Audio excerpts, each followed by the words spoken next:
Yeah, will do. Okay.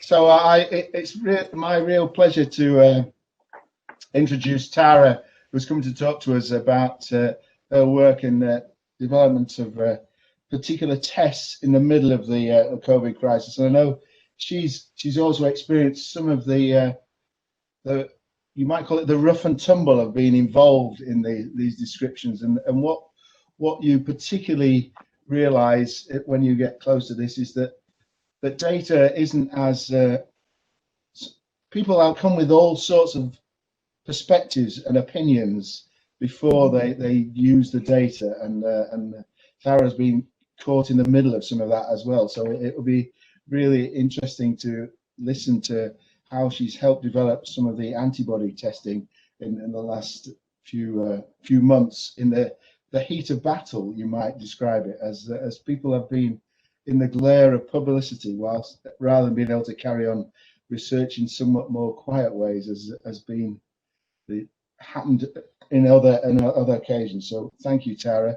Over to you. And we understand, as I say, you've got many less resources than Ian Diamond has to hand. So yes. Thank you. I'll just share my screen now for you all. Thank you. And let me know when you see it, because it does sometimes. I can see it now. Working? That looks fine to me. Okay, perfect. So thank you very much, Tim and Gary. And as outlined there, I am probably still black and blue from the outcome of a preprint paper that we were asked to rapidly get online about our experience of developing the point of care. But here goes. I'm open for negotiation and debate and modifying any data analysis. So by way of an overview, I will outline like a number of the different studies that I undertook during the pandemic. All of these involve human subjects, and indeed most of them were COVID infected individuals. So there's nothing easy about this in this particular aspect of work, coming face to face with individuals who were COVID positive. I do have a degree and a PhD in immunology and virology, although the majority of my last 25 years of research manipulated and used bacteria and viruses purely to modify the human genome. So totally different field, but with that basic knowledge and background. I'll touch on the antibody studies that we did. We looked at longevity of antibody responses, and as Ian mentioned, that's really important for the vaccination, and the whole premise of it, vaccination would confer immunity for long enough. We noted PCR positive subjects that never made antibodies. We also detected antibodies against various immunogenic regions of the virus. And that complicates things because not everyone makes the same antibodies against the same part of the virus. We looked at how approved PHE regulated immunoassays, 3 in particular, across our serology, how they performed. And we were also involved now, regretfully, or not regretfully, but it definitely was an experience to be involved in trying to optimize the UK RTC's point of care lateral flow device for the ABC19 to detect antibodies. In addition to very stringently controlled laboratory evaluations, we then moved on to more UX type studies where we looked at how the experience of using the antibody tests was for the public and for general people being able to use it. And of course, during a pandemic, that had to happen in a car park, or we did a home postal study. I'll also touch on rapid antigen testing that we did in the university and how we did head-on comparison with PCR. We do also have data sets not yet examined. These are sequential bloods taken from hospitalized patients. We have repeatedly looked at antibody levels at more than one time point and repeatedly looked at PCR values at more than one time point to look at the viral load, look at when IgM, IgG and neutralizing IgG kicks in. So anyone that's interested, I'm definitely up for collaboration and for help with someone to help looking at that data set, an extensive data set along with Imperial. So before we touch on antibodies or antigens, just to remind you that different tests work at different times. And it's really important to understand that as the blue line here, as you get infected and your immune response starts to build up. Your virus level drops as your antibody level increases. And RT-PCR, or the routine way to detect virus, has a loss of sensitivity with time.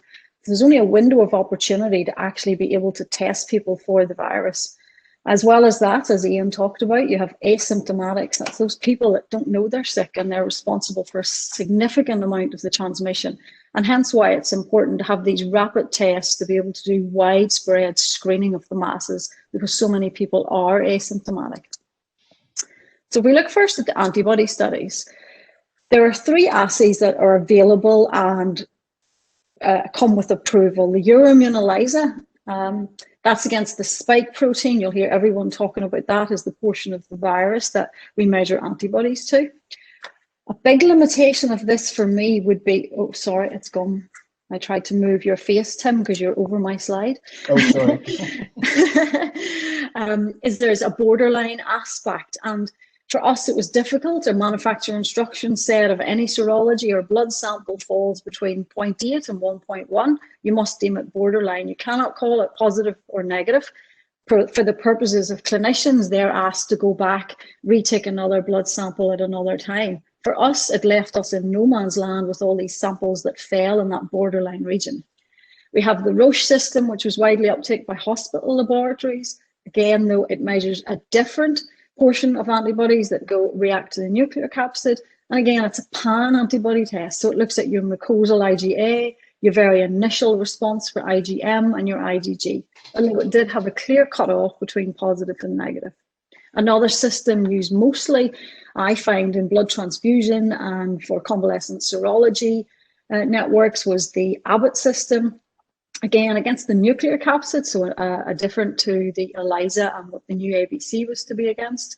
It does only detect IgG, but as you will see later, its cutoff for positivity in our hands was very high, and it was calling a lot of samples negative because of this kind of area that it said you had to cut off to be positive for antibodies.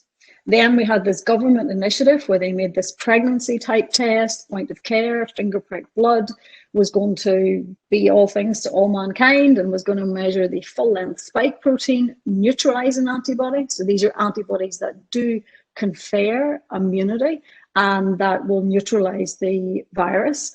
And this is the exact portion of the virus that is used in the Oxford vaccination. Therefore, any neutralizing antibodies you would measure as a result of the vaccine, you could use this test. And again, it had a scorecard and quite an accurate way of being able to say if it was positive or negative. So initially, I was asked to just look at analytic specificity of this new test. So they were going through various iterations of pilot batches and tech transfer batches.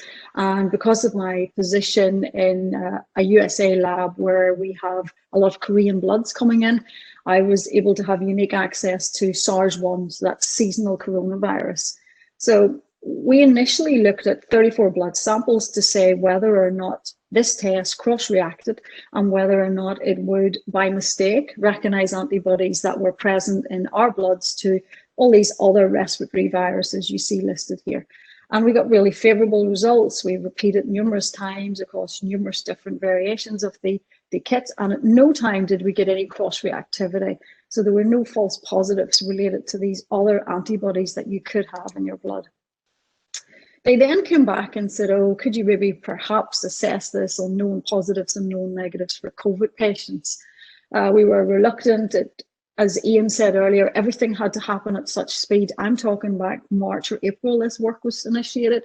We were right in the heart of this. There were scenes in Italy with people dying everywhere. It was an unenviable task to say, yeah, we'll do it, we'll access bloods. Our biggest task was to determine if blood samples were positive or negative for COVID-19 antibodies. And this is something we spent a lot of time thinking about. Many other studies and other labs will say, we'll just take people that have been shown to have the virus and we'll just say they've got a PCR positive result, we'll take the blood, we will assume they have antibodies. So in our hands, there were issues with the limit of detection for these PCRs. The swab collection had problems because during the pandemic, a lot of people were just rocking up to a car park and a swab was literally flung in the window at them and they poked at themselves a bit. And of course, they got a false negative because there was no way they could swab themselves or their children. Worryingly, that false negative PCR rate can be up to 30%, and in some countries, 50%. Also, because of the pandemic, we were finding that only in hospitalised, severely ill people were we getting PCR positive results. It was the only place initially in April that you were offered a PCR. So that was skewing us towards a more severe disease cohort. And I would question as to whether, if you get the disease very severe, are you making antibodies? Is your immune system actually working? We also, you will see later, and other studies find serosilent individuals. So those are individuals that, despite having a PCR positive result, despite being quite sick, they never seroconvert and they never make IgG. And that's about 5 or 6% of the PCR positives globally. There's also a rate of false positives that were occurring up to about 4%, and that was specifically in the UK. Again, as we mentioned earlier, an awful lot of people had COVID and didn't realise, therefore couldn't be presumed negative. They did have antibodies in their blood. And also a lot of self-reporting. We got so many people saying, I was sick last January, I definitely had COVID, and they expected to have antibodies, and of course they didn't. So there were so many complex factors feeding into where we could get blood. Also, it was actually very difficult to get blood from hospital sources. So we started off the study with 18 samples that I was able to get purely for assay development. So these were samples that I was able to get from PCR positives. We went to the university and to the blood transfusion, and eventually over the few weeks in April and May, we were able to gather up 223 pre-pandemic samples. So those were samples that were collected prior to June and July 2019. And the assumption is that there was no COVID in the UK. And the assumption is that they could never have been exposed to the virus in early 2019. So they were true blue negative for antibodies to SARS-CoV-2. We collected samples. We did a call within the university and the public in Northern Ireland, and we collected another 260 bloods from people that may or may not have COVID. Some had PCR results and some did not. We were then at a stage where the trust in one of the healthcares was starting to offer their staff screening. So we had bloods from staff, from healthcare staff.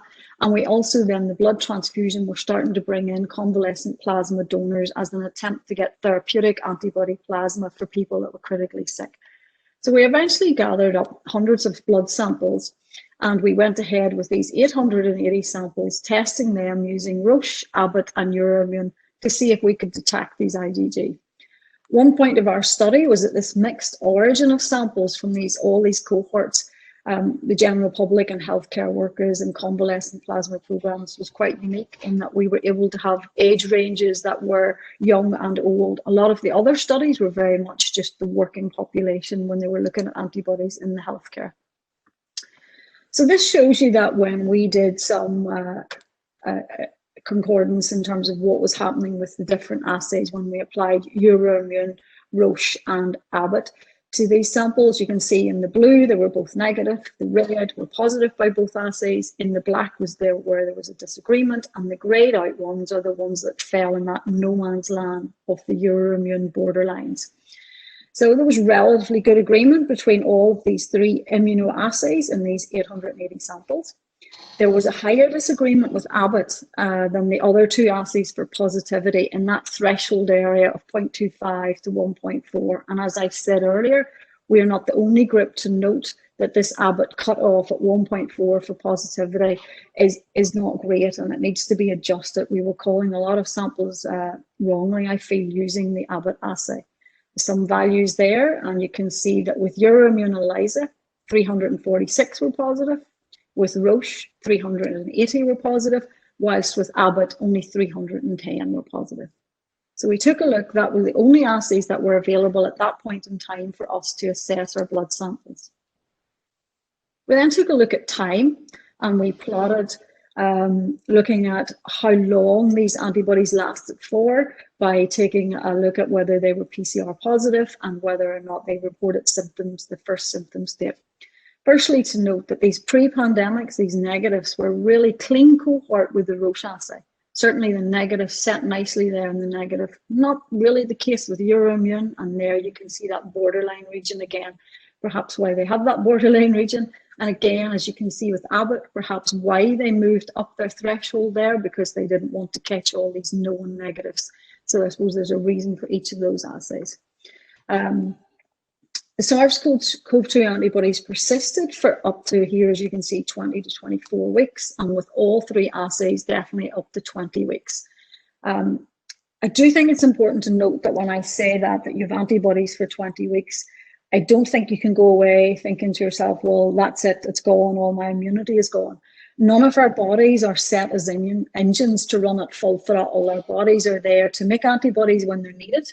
And when the infection goes away, or the immunogen or virus goes away, we tone down, we stop making antibodies, but we retain colonies of clonal B cells, which sit within our system, and antigen presenting cells scan our body for virus. And only when we see it again do we start to enhance that level. So I think it's important to say that detectable levels were there for 20 weeks, but that if you were re-exposed to virus, the assumption is that your body clicks back into that secondary immune response, that adaptive response, and very quickly makes more antibodies. So don't assume because I say antibodies were only there for 20 weeks that immunity's gone.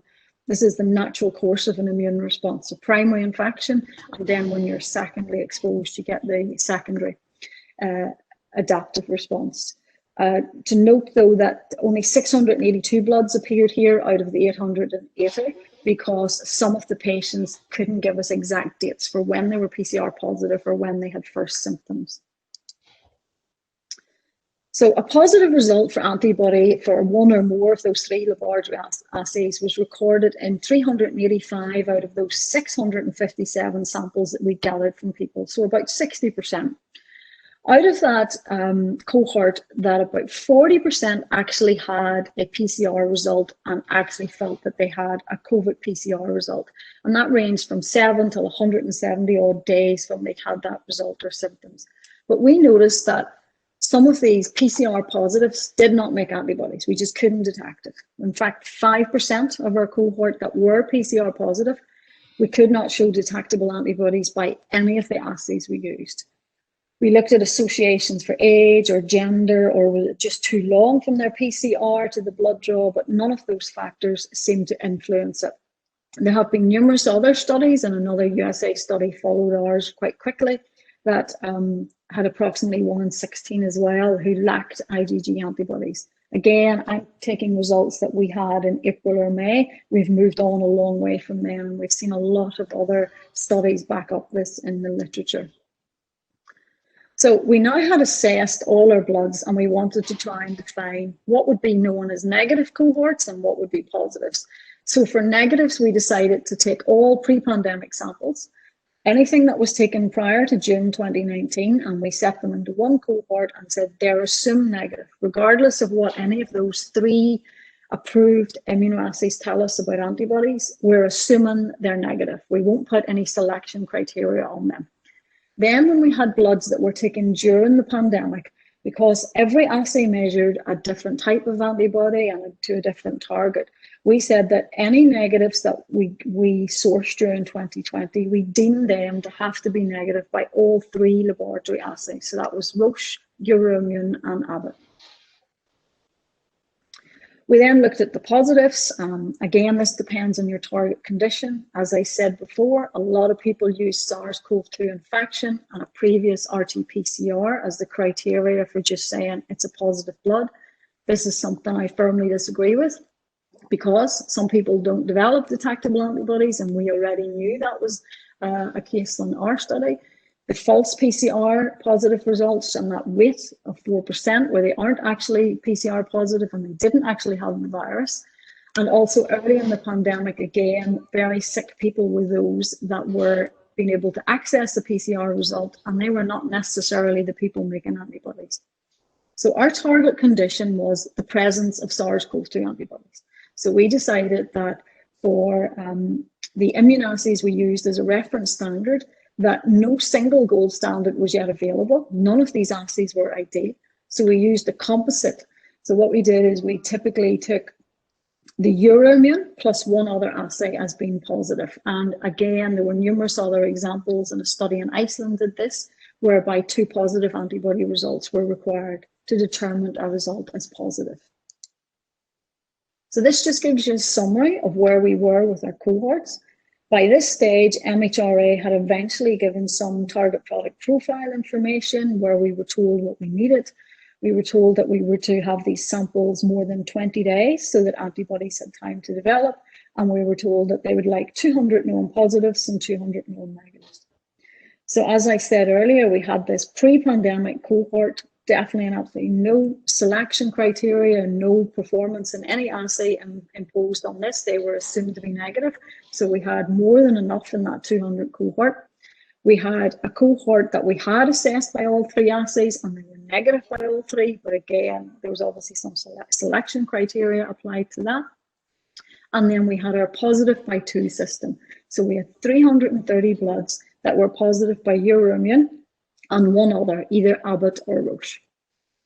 So within that selection, as a result of using them, there were 26 that did not meet the criteria for being positive. So perhaps they were only positive by Euroimmune or only positive by Abbott.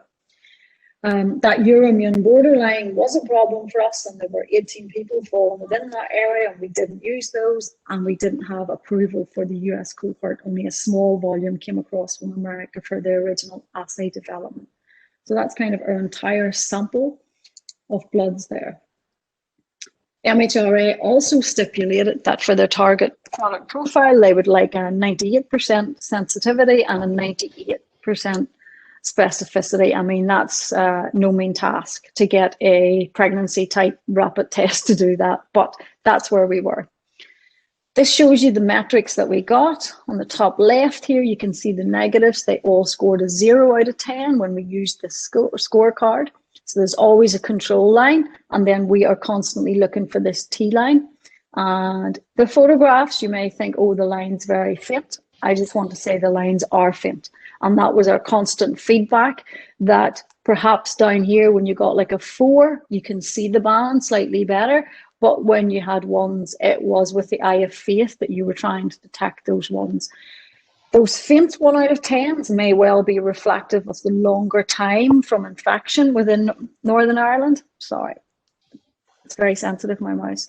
And that was a challenge for us, but we fed that back and they optimized the assay without sacrificing specificity to try and increase the intensity of that band. I think it's important to stress that there were 3 independently highly experienced test readers here. We used the scorecard. A very speedy process was used for assessing the bloods. We undertook them in small batches of 10. The buffer was applied immediately following the sample addition. And I say that because there are other studies that have assessed thousands and thousands of blood samples. And I know for a fact, if you try to do more than 10, that you will end up with the sample drying and you will get a non-specific false positive. And we saw that time after time.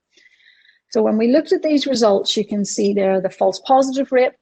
We only got 2 out of the 488. And for the false negatives, we got 8 out of 330. So the kind of statistics we were getting for sensitivity and specificity were very high. And of course, we were in some part condemned for that being so high, and people didn't really want to believe it. We then compared the results from these assays, as you can see here, for correlations with Euroimmune, Roche, and Abbott. And you can see the R values of 0.86, 0.84, and 0.82. And there's quite good correlation with Euroimmune. As would you expect, we removed those borderlines. There was no discrepancies in there. And Euroimmune detects antibodies to the same spike protein. So it's the kind of most alike assay that's out there. Again, though, if a faint line was being read by untrained users, I'm not sure they would score these 1s. That would influence the data that would come out of it. If it was my mom or my sister looking at this assay, it definitely would impact on it.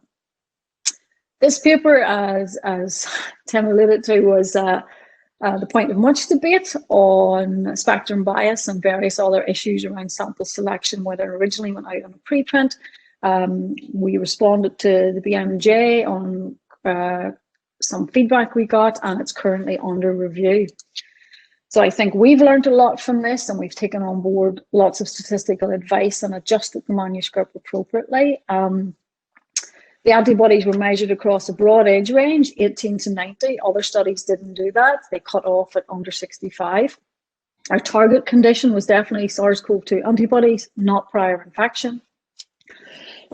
We did exclude the Euroimmune borderline bloods. We acknowledged the potential for spectrum bias in our negative cohort if we selected negative by all three assays. But just to remind you that we didn't do that, we went back and took all pre-pandemic samples. We were assumed they were all negative. We didn't have any criteria for negative selection. We got one false positive from that. When we went back and looked at that, it was actually a very chronically ill heart patient with lots of inflammatory markers, and there's lots of evidence out there for rheumatoid factor and autoimmune diseases having cross-reactivity with these types of antibody detection methods. We don't see the same false positives as reported by others who have assessed this particular ABC lateral flow test, although their findings still give a specificity of 97.9, which is exceptionally high and very close to the 98 ask for the MHRA. In our use of a characterised known positive and that positive by 2, yes, a limitation is that this study could have the potential for spectrum bias. It may artificially raise the threshold for a positive sample inclusion and possibly result in an overestimation of the sensitivity of the test when we evaluate it. The test does have good usage. We've talked earlier about the vaccine and looking at the response to the vaccine and are people immune or not. And anyone that gets the vaccine will want to know whether or not they react to make antibodies. Any medics will know that when they work with blood, they take on to have bloodborne hepatitis vaccines, and a lot of medics don't react to that, and they go about their surgery jobs knowing they just didn't respond to hepatitis vaccines, and they live with the fact that they didn't make antibodies. So it's important we can measure antibodies, and this particular test does use the vaccine, the immunogen used in the vaccine, which is the spike protein. So it's applicable to all 3 approved vaccines. Of course, the user experience in the real world is really important. This was a highly controlled lab study, and the operator will have direct effects upon the test performance. So that leads us on to the usability study that we did, and because it was during a lockdown here in Northern Ireland, this had to be in a car park. We were not allowed to bring people in, so we wanted to test if this particular test, when people had it in their hands, was it easily understood? Could it be used effectively by a representative sample?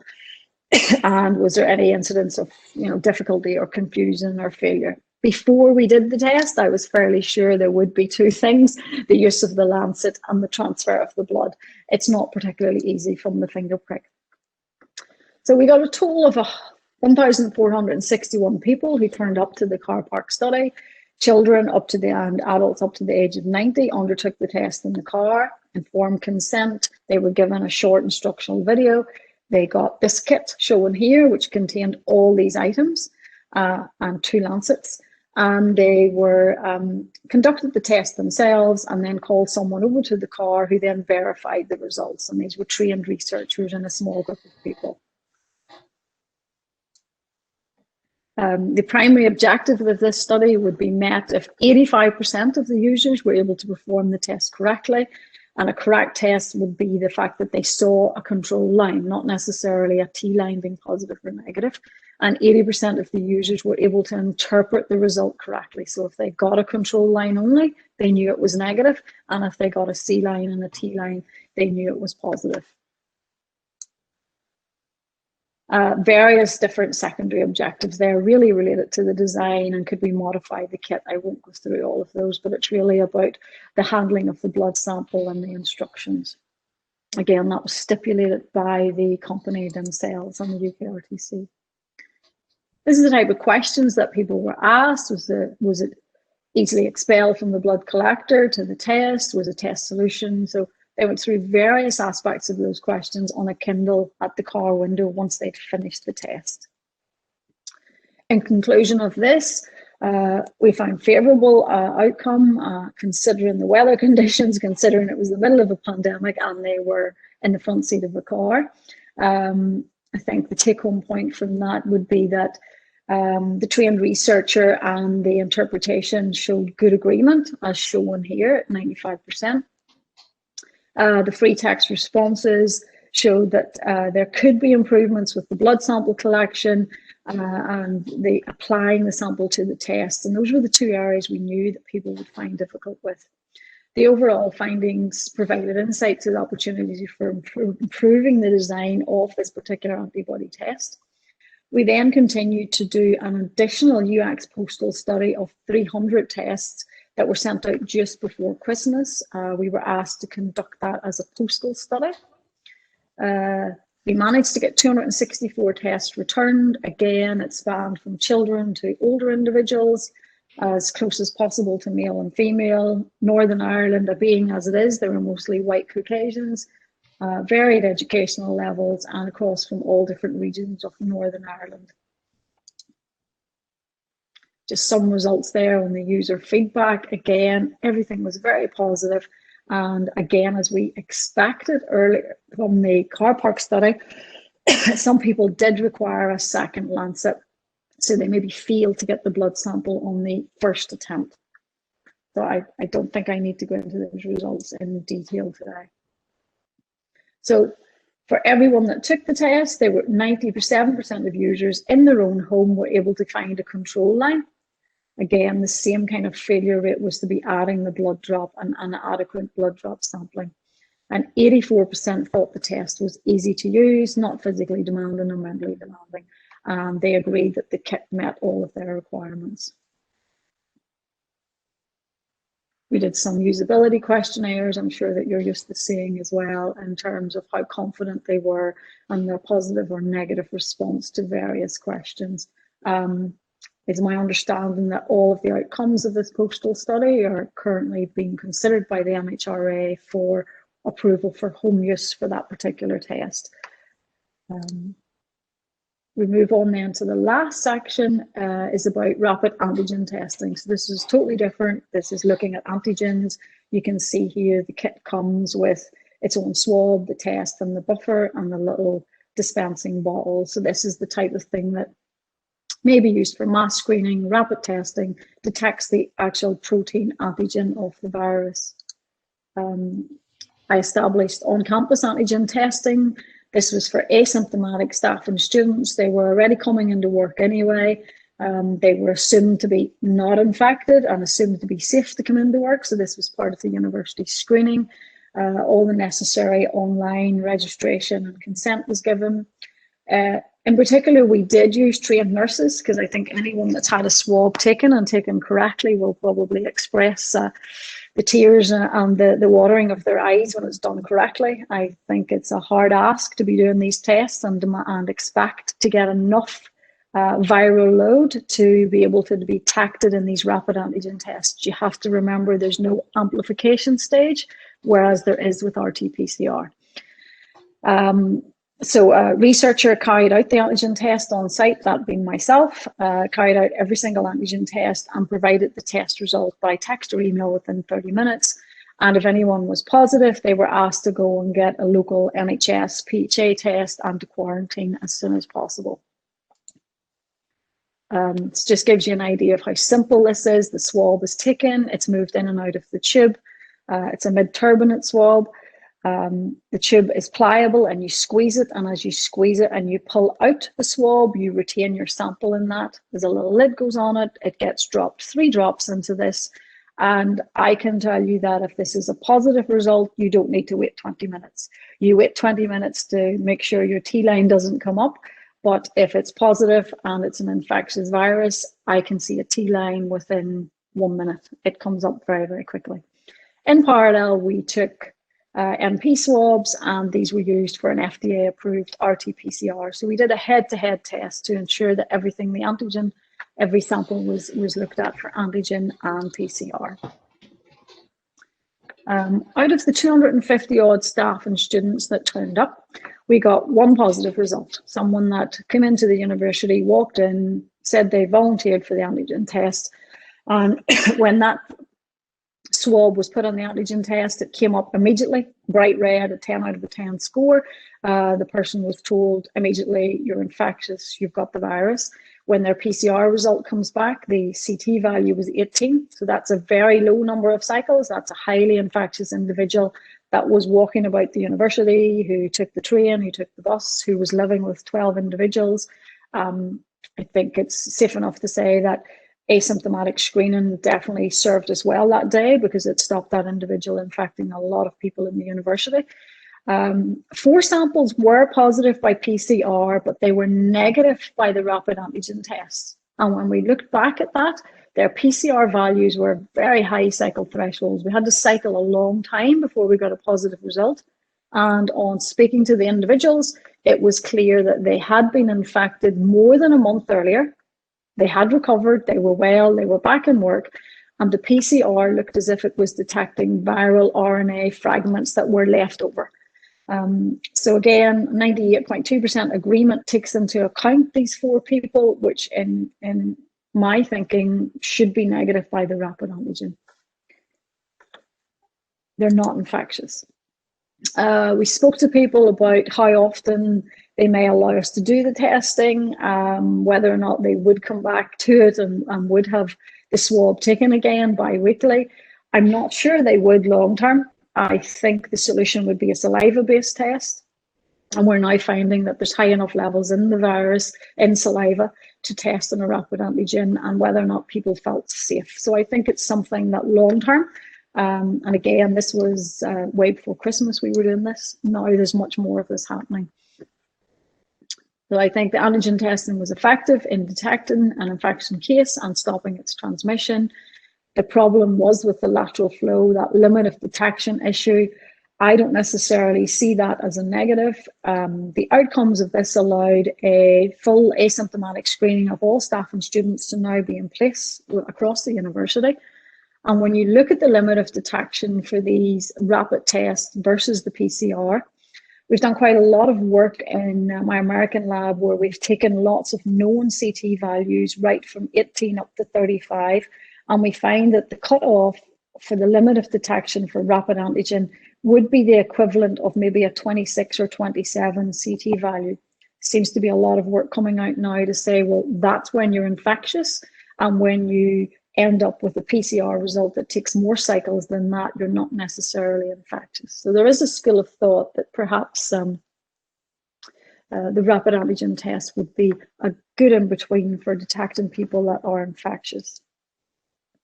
And just to declare, there's no conflict of interest or no payment of any form whenever we were doing this study. Well, that gives you a whistle-stop tour of what we did. Brilliant. Thank you very much, Tara. The other thing I really like is you complement what we had from Ian, in that Ian's analysis and narrative from ONS is top down, looking at the societal impacts and how it works, whereas you've given us that bottom up information from the some detailed understanding of the medical bits, which fascinate me. I learned a number of things, but I think perhaps the most important takeaway I got was this, realizing that the antibody load drops off naturally, if you like, but the body remembers it and reactivates. I hadn't been aware of that at all, but I'll keep that in. Is there any, I mean, that raised the question, is there any way of testing that reactivation process? And maybe this is too detailed a question. As I say, I'll keep on asking questions because I'm fascinated. Please, other people, interrupt me with others. So that would be the whole premise of vaccination, whereby the first infection you get is with a non-live virus, and we kind of initiate. Normally we do the reverse to what's happened in the pandemic. We give you your childhood vaccination and we create those memory B cells and that clonal differentiation. So next time when the real virus comes along, you make a huge humoral response and a huge adaptive immune response. So yeah, you get boosters, you know yourself, you get your jabs and boosters to see whether you react to things. So yeah, that's how the immune system works. It couldn't go at full throttle and continue to make all antibodies against all microbes at all times, because that's when we would end up getting sick, because we would just end up, all our energy would go into making antibodies, and we wouldn't regenerate our blood cells. We'd become anemic. Other systems in the body would fail. So yeah, we teeter down and we just keep that low level, but we're sitting primed, we're ready to go, and we've got a memory. And the minute we see that antigen again, we remember it and we boost a huge amount of antibodies. So that's thank you. The other, I really liked the way you also looked beyond just the perfect conditions to the car park. I don't know if it's an expression of interest, but I've had a COVID test twice. Once I was put into the self-administered lane where I shoved the swab up my own nose. And the second time I was sent to the externally administered one, and boy, I knew the difference. Like you described, you know you're doing it properly when there is tears in your eyes, and and that difference between a practitioner delivering the swab and yourself. It made me question whether you could actually ever do yourself quite the same way, because your body resists. Yeah, you just won't go far enough, and you won't keep it in there long enough. Therefore, you don't sample. You just don't sample the area the virus is sitting in. Yeah. So and that in other work I've seen where what I also liked, and I think this is really pertinent to just analysis in general, is that difficulty of getting a benchmark. So like we've been trained, if you like, to think that PCR is the gold standard, but actually it isn't. And there's a whole bunch of issues around that, particularly this legacy impact of it. It sits around and picks up things way after you cease to be, if you like, active, infectious. Yeah. And that ability to find and approach problems when we can't categorize something as perfect, because that's our work, certainly the commercial sector. And are there any more comments you've got about how to approach that? More often testing, and is the CT value going up or is the CT value going down? So a lot of people would say, is it going up or going down? And yeah, we had quite an interesting taker who demanded he was tested every single day and sent the swab in every day, because he wanted to know the second he was no longer infectious, because he needed to get out to get to work. So right. But I do think for us, the difficulty was a genuine difficulty on how we were able to get a statistically unbiased estimation of the performance metrics of this particular test. Because, we couldn't just take one test because of Euroimmun having the borderline, and we couldn't just take Abbott or just Roche because they didn't measure the same antibody. So we were in a difficult position for the positives in terms of looking at specificity. Yeah. And then, of course, when you're in this ambiguous environment trying to resolve challenges, you end up hitting this issue where people's ideology confronts a set of results, and that can happen in the commercial context in lots of times, where people just don't like the answer that some quite straightforward analysis is giving. And how I mean, as I say, you had to do it in public, whereas quite a lot of analysts are doing it within their commercial organization, but can still experience that. A manager who doesn't like it will try and sideline you and find some other alternatives. Have you any other observations about how to deal with that? No. I think we were very open to taking on opinions. There are people that are very anti-testing. There are people that are very anti-lateral flow. They don't believe that lateral flow test works. So they're very against the concept of whether it's an antigen or an antibody test. So yeah, we definitely came up against as well outside the perfect. Thanks very much, Tara, for your time. Thank you. All the best. Thank you.